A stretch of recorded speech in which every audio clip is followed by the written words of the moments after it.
ഞാൻ കാലിൻ്റെ മുട്ടുവേദനയായിട്ട് വളരെയധികം വിഷമത്തോടു കൂടെ നടന്നിരുന്ന ഒരാളാണ്.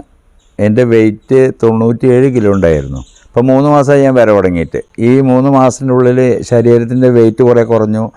നടക്കാൻ വയ്യാത്ത ഞാൻ കാലുകൊണ്ട് പന്തളിക്കിപ്പോൾ. പിന്നെ എൻ്റെ ജ്യേഷ്ഠനാണ് എന്നോട് കൂടുന്നത്. അവർക്കും തന്നെ നല്ല പ്രയാസമായിരുന്നു. ഞാൻ അവനെ ഹോസ്പിറ്റലിൽ കൊണ്ടുവരുന്നത്. ഒരു ഡോക്ടറെ അടുത്ത് പോയിട്ട് ഓരോ ട്രീറ്റ്മെൻറ്റിനും 2000-3000 ഉറുപ്പ്യ കൊടുത്തിരുന്ന സ്ഥാനത്ത് ഇപ്പോൾ ഞങ്ങൾ രണ്ടുപേരും വന്നിട്ട് ഇപ്പോൾ 3 മാസമായി.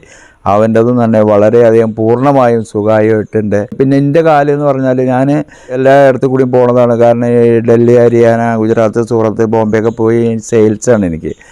അപ്പോൾ അതിൻ്റെ പേരിൽ ഞാൻ പോയി വരുമ്പോഴേക്കും 1 ദിവസം 2 ദിവസം നിൽക്കുമ്പോഴേക്കും എൻ്റെ കാലിൻ്റെ നീര് വന്നിട്ട് ഒരടി വെക്കാൻ പറ്റില്ല. പിന്നെ ഞാൻ വന്നതിൻ്റെ ശേഷം ഒരാഴ്ച ഞാൻ വീട്ടിൽ കിടന്നതിൻ്റെ ശേഷമാണ് പിന്നെ ഡോക്ടേഴ്സിൻ്റെ അടുത്ത് പോയിട്ട് പിന്നെ നീരിനുള്ള ഗുളിക കഴിച്ചിട്ട് അങ്ങനെയൊക്കെ ആയിരുന്നു. ഡോക്ടറെ അടുത്ത് വന്നതിന് ശേഷം എനിക്ക് അങ്ങനത്തെ ഒരു ബുദ്ധിമുട്ടുകളും എന്താ പറയുക നിങ്ങളോട് ഒരു ബുദ്ധിമുട്ടുകളും എനിക്ക് നേരിട്ടിട്ടുമില്ല. സത്യം പറയാലോ. ഇതിൽ വേറെ ഒന്നുണ്ടായിരുന്നു. എനിക്ക് ഭയങ്കരമായ ചുമയായിരുന്നു.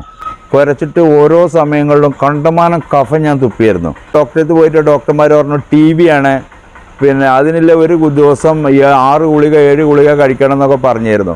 അപ്പോൾ ഞാൻ ഇപ്പോൾ മരുന്നും കഴിക്കണില്ല. അങ്ങനത്തെ ഒരു ശ്വാസം മുട്ടോ അങ്ങനത്തെ ഒരു വിഷയം എനിക്ക് ഇതുവരെ ഉണ്ടായിട്ടില്ല.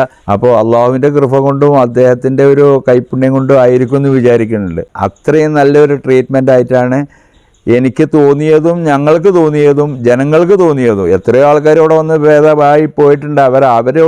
അവർ ഞങ്ങളോട് പറഞ്ഞിട്ടാണ് ഞങ്ങളിവിടെ വന്നത്.